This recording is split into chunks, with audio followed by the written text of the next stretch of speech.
वक्त तो चला है खबर को समझने का। सबसे पहले बात सैलाब पर अलर्ट सरकार की कर लेते हैं। बिहार में मॉनसून एक्टिव है, लेकिन सरकार भी कम एक्टिव नहीं। हफ्ते भर में आज जैसे ही कोरोना की रिपोर्ट पॉजिटिव आई, वैसे ही नीतीश कुमार जो हैं रिपोर्ट के नेगेटिव आने के बाद ही एक्टिव हो गए। सीएम ने सबसे पहले गंडक और गंगा का मुआयना किया और उसके बाद अधिकारियों को जरूरी निर्देश दिया। खबर देखिए, फिर समझिए कि बीमारी से ठीक होने के बाद मुख्यमंत्री ने सबसे पहले नदियों का जायजा क्यों लिया।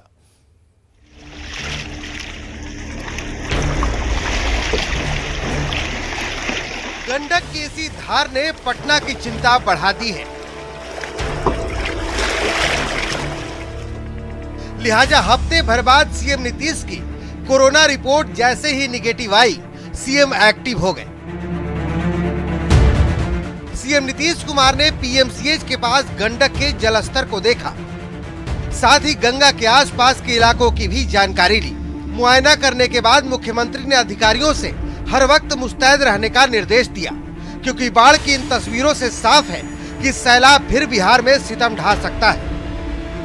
कोसी, बागमती, गंडक और गंगा सभी नदियां उफान पर हैं। कई गांवों का जिला मुख्यालय और प्रखंड मुख्यालय से संपर्क टूट चुका है।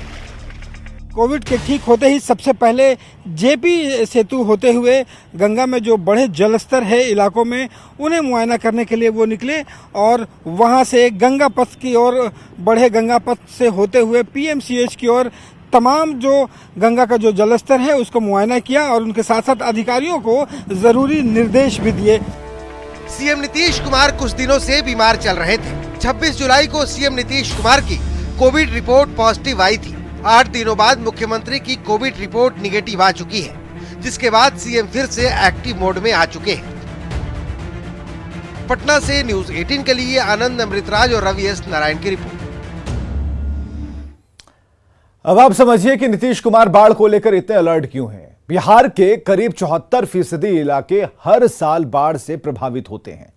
बिहार की 76% आबादी बाढ़ की जद में हमेशा रहती है। खासकर उत्तरी बिहार में रहने वाले जो लोग हैं, जो इलाके हैं, बाढ़ के खतरे के लिहाज से ज्यादा संवेदनशील माने जाते हैं।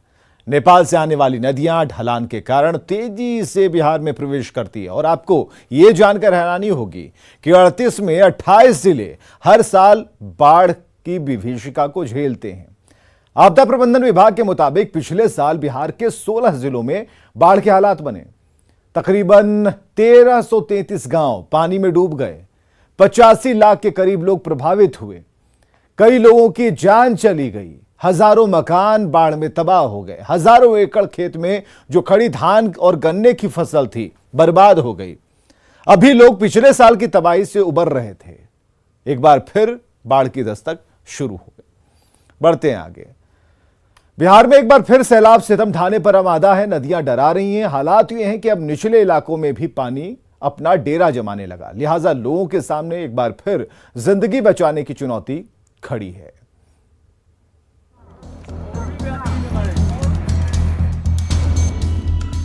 कमर भर पानी है। कंधे पर सामानों की शक्ल में जिंदगी बचाने की जिम्मेदारी है और चारों तरफ पानी की परेशानी है। ये तस्वीरें गोपालगंज की हैं, जहां गंडक का पानी लगातार निचले इलाकों में घुस रहा है। सदर प्रखंड के मुंगराहा गांव, जगीरी टोला, मेहंदिया, मशान थाना जैसे इलाकों में पानी अपना डेरा जमा चुका है। लिहाजा जान जोखिम में डालकर लोग आना जाना कर रहे हैं। हाँ, वो का व्यवस्था तो यहाँ पे कुछ नहीं है।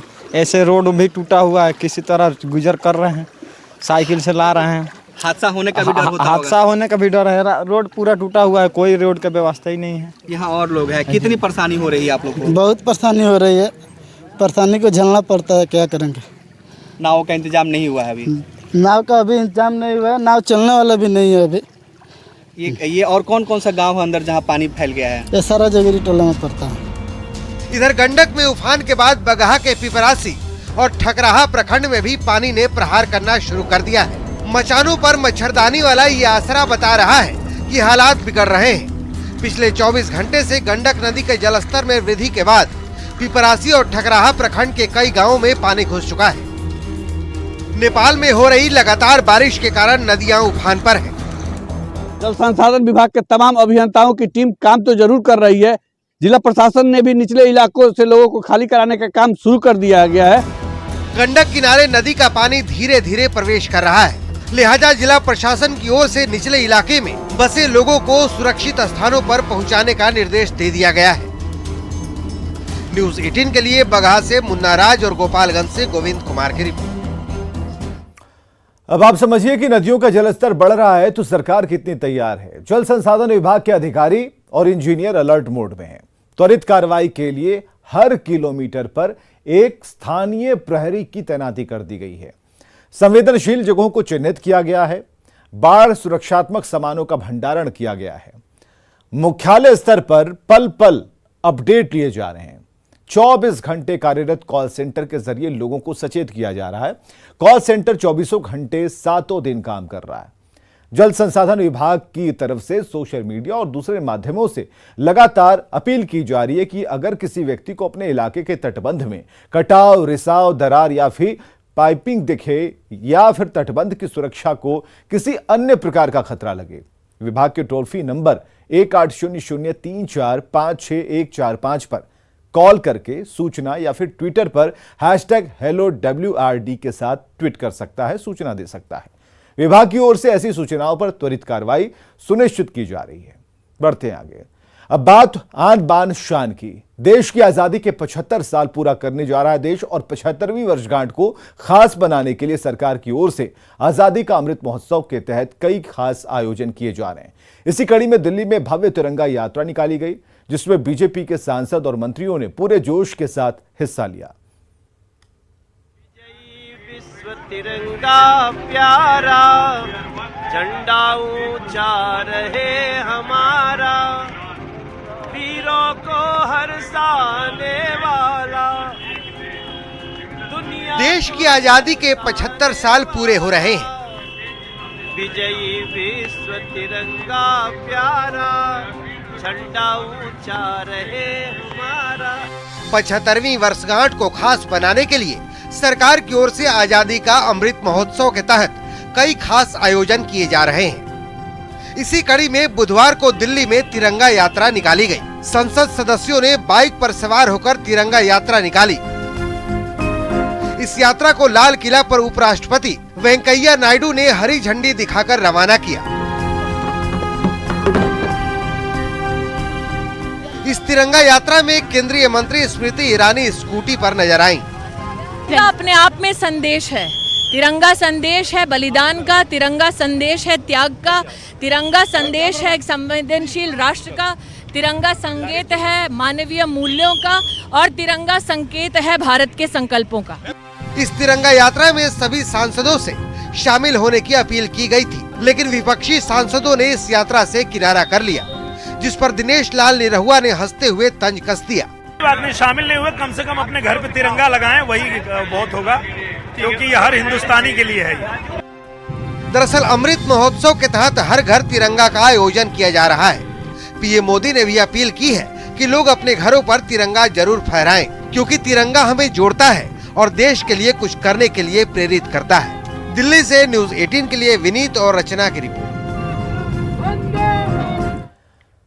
अब आप समझिए कि हर तिरंगा वाले टास्क के मायने क्या है, हर घर तिरंगा के मायने क्या है। भारत इस साल आजादी के 75 साल पूरे कर रहा है, और ऐसे में हर घर तिरंगा अभियान जनता के दिलों में राष्ट्रभक्ति की भावना जगाने के लिए है। और इस अभियान के तहत स्वतंत्रता दिवस पर हर घर पर तिरंगा फहराने का लक्ष्य रखा गया है। अनुमान यहां यह है कि इस अभियान से आजादी के 75 वर्ष पूरे होने के दिन 20 करोड़ घरों में तिरंगा लहराता दिखेगा। सरकारी और निजी संस्थान भी इस अभियान का हिस्सा बनेंगे। प्रिंट से लेकर डिजिटल मीडिया तक में इसका प्रचार हो रहा है।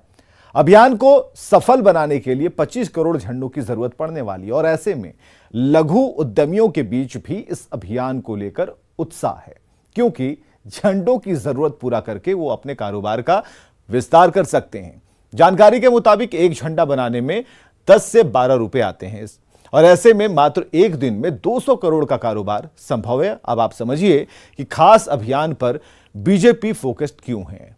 बीजेपी पार्टी का मकसद कार्यक्रम के दौरान देशभक्ति का वातावरण बनाना है, लोगों में देशभक्ति की भावना पैदा करना है, तिरंगा अभियान के जरिए बीजेपी 2024 में होने वाले लोकसभा चुनाव के लिए पार्टी की जमीन तैयार करेगी। आगे बढ़ते हैं। हर घर तिरंगा अभियान को लेकर लोगों में क्या क्रेज है, इसका अंदाजा आप इस बात से लगा सकते हैं कि पटना का खादी मॉल डिमांड से भरा पड़ा है। प्रोडक्शन कम है, लिहाजा कर्नाटक से झंडे मंगाने पड़े हैं।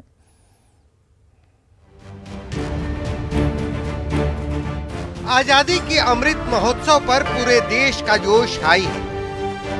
तिरंगे की डिमांड बढ़ चुकी है, लेकिन सबसे ज्यादा डिमांड खादी के तिरंगे की है।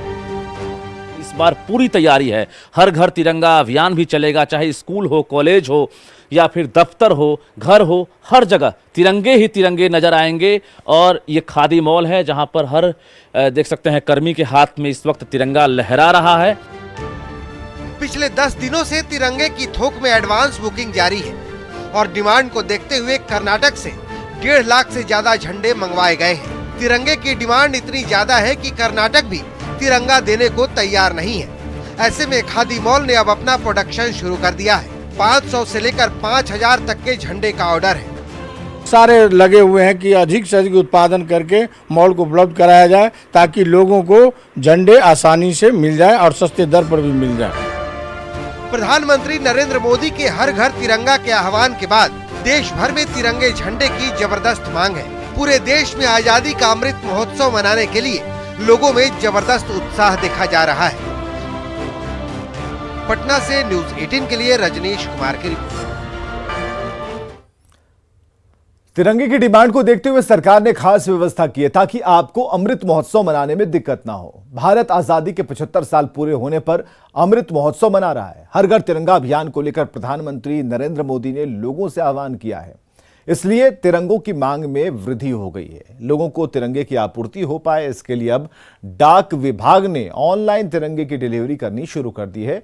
आप ई पोस्ट ऑफिस पोर्टल www.indiapost.gov.in पर जाकर तिरंगा खरीद सकते हैं।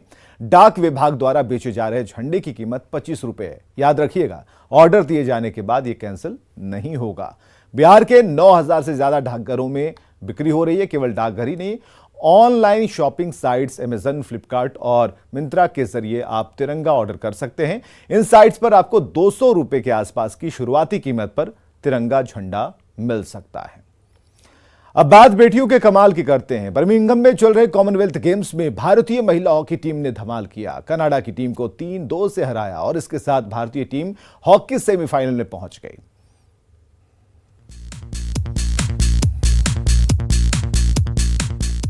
अंतर्राष्ट्रीय महिला हॉकी में हमेशा से झारखंड की बेटियों का जलवा रहा है। ये बेटियां जब जब मैदान पर उतरी हैं, तब तब हैरान कर दिया है। एक बार फिर झारखंड की बेटियों ने 7 समंदर पार अपने हुनर का लोहा मनवाया है। बर्मिंघम में चल रहे कॉमनवेल्थ गेम्स में भारतीय महिला हॉकी टीम ने फिर धमाका किया है और कनाडा की टीम को 3-2 से धूल चटा दिया है। इस मुकाबले में झारखंड की 3 बेटियों सलीमा टेटे, निक्की प्रधान और संगीता कुमारी ने शानदार प्रदर्शन किया है। सलीमा टेटे ने मैच के तीसरे मिनट में ही गोल दागकर भारतीय टीम के हौसले बुलंद कर दिए। इसके बाद भारतीय खिलाड़ियों ने एक के बाद एक 3-3 गोल दागकर कनाडा की टीम को पछाड़ दिया और भारतीय टीम सेमीफाइनल में पहुंच गई। अपने शानदार खेल से दर्शकों को मंत्रमुग्ध करने वाली झारखंड की बेटियों से खुद मुख्यमंत्री हेमंत सोरेन ने वीडियो कॉल के जरिए बातचीत की और उनका हौसला अफजाई किया। विरोधी खिलाड़ियों को अपनी चतुर चाल और असाधारण गति से हैरान करने वाली झारखंड की ये धाकड़ बेटियां जब भी हॉकी मैदान पर उतरती हैं, मानो जादू कर देती हैं। रांची से न्यूज़ 18 के लिए संजय सिन्हा की रिपोर्ट। भारतीय महिला हॉकी टीम ने बर्मिंघम में जारी कॉमनवेल्थ गेम्स 2022 में पदक जीतने की तरफ अपने कदम बढ़ा दिए हैं। भारतीय टीम ने कनाडा को 3-2 से हराया, सेमीफाइनल में अपनी जगह पक्की कर ली। सेमीफाइनल में अब भारतीय महिला हॉकी टीम का सामना ऑस्ट्रेलिया से होगा। सेमीफाइनल में जीत के बाद पदक पक्का है। कल भी झारखंड की बेटियों ने कमाल दिखाया था। भारतीय महिला लॉन बॉल टीम ने दक्षिण अफ्रीका को 17-10 से हराकर राष्ट्रमंडल खेलों में ऐतिहासिक स्वर्ण पदक जीता था। भारतीय महिला टीम ने लॉन बॉल के फाइनल में दक्षिण अफ्रीका को हराकर इतिहास रच दिया और इस जीत में दमदार भूमिका निभाई थी झारखंड की दो बेटियों रूपा रानी तिर्की और लवली चौबे ने, जिन्हें प्रधानमंत्री नरेंद्र मोदी और राष्ट्रपति ने बधाई दी थी। क्या बिहटा में पुलिस वाले ही खनन माफिया से सांठगांठ कर बालू का अवैध खनन करा रहे हैं? क्या पुलिस विवाद और गोलीबारी होने पर एक्शन की जगह माफिया के बीच समझौता कराने लगी है? बालू खनन के वायरल हो रहे एक वीडियो से बिहटा पुलिस पर सवाल खड़े हो रहे हैं। जेसीबी से नदी की खुदाई, नाव से बालू की ढुलाई, बेखौफ और बेधड़क खनन माफिया दिन दहाड़े सोन नदी में डाका। नदी का सीना चीरकर बालू निकाला जा रहा है। एक दो नहीं दर्जनों जेसीबी लगातार खुदाई में लगी है और जेसीबी से बालू नाव पर लोड किया जा रहा है, जिसे नाव पर सवार माफिया के मजदूर आगे ले जाते हैं। अवैध बालू खनन का वीडियो बिहटा का बताया जा रहा है, जो तेजी से वायरल भी हो रहा है। वायरल वीडियो के साथ ये दावा भी किया जा रहा है कि बिहटा के अमीनाबाद में दिन दहाड़े अवैध खनन पुलिस की मदद से माफिया शत्रुघ्न राय, विदेशिया गिरोह और फौजी गिरोह से जुड़े लोग कर रहे हैं। हालांकि न्यूज 18 वीडियो और उसे लेकर किए जा रहे दावे की पुष्टि नहीं करता, लेकिन जिन गिरोह के नाम सामने आ रहे हैं उनसे जुड़ा एक सच ये भी सामने आ रहा है कि कुछ दिन पहले यहाँ फौजी गिरोह और माफिया शत्रुघ्न राय गिरोह के बीच अवैध खनन को लेकर गोलीबारी हुई थी, जिसमें मारे गए 2 लोगों के शव नदी में ही दफना दिए गए थे और पुलिस ने कुछ कार्रवाई करने की जगह दोनों गुट में समझौता करा दिया था। न्यूज 18 के लिए बिहटा से अमित कुमार की रिपोर्ट। खबर समझिए कि एनजीटी के प्रावधानों के तहत बिहार में 1 जून से अगले 4 महीने तक बालू खनन का काम नहीं होगा। सवाल यहां ये है कि क्या पुलिस की मिलीभगत से ये काम हो रहा है? क्या बालू माफिया से पुलिस मिली हुई है? हम ऐसा इसलिए कह रहे हैं क्योंकि यह साफ हो चुका है कि अधिकारियों से सांठगांठ कर माफिया बालू का खेल करते हैं। बालू कांड में अब तक करीब 40 से अधिक अफसरों पर एक्शन हो चुका है। पिछले साल 4 सितंबर को डीएसपी पंकज रावत के घर रेड हुई थी। पटना से लेकर हरियाणा तक में प्रॉपर्टी सामने आई। बालू माफिया से सांठगांठ के आरोप में 4 डीएसपी निलंबित किए जा चुके हैं। बालू मामले में 2 जिलों के एसपी पर कार्रवाई हुई है। भोजपुर, औरंगाबाद के तत्कालीन एसपी निलंबित कर दिए गए हैं। आगे बढ़ते हैं। पटना के आसपास चोरों का आतंक देखने को मिल रहा। दानापुर में आधा दर्जन फ्लैटों में चोरी की वारदात हुई। वहीं तमिलनाडु के राज्यपाल के बड़े भाई के बिहटा स्थित घर को भी चोरों ने नहीं छोड़ा। अब तक पुलिस छानबीन कर रही है। दानापुर में चोरों का आतंक।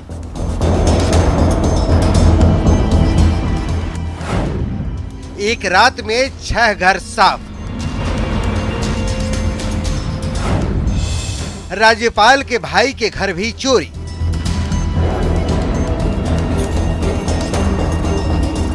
खुली अलमारी, बिखरा सामान और लटके हुए चेहरे अपनी कहानी खुद बयां कर रहे हैं।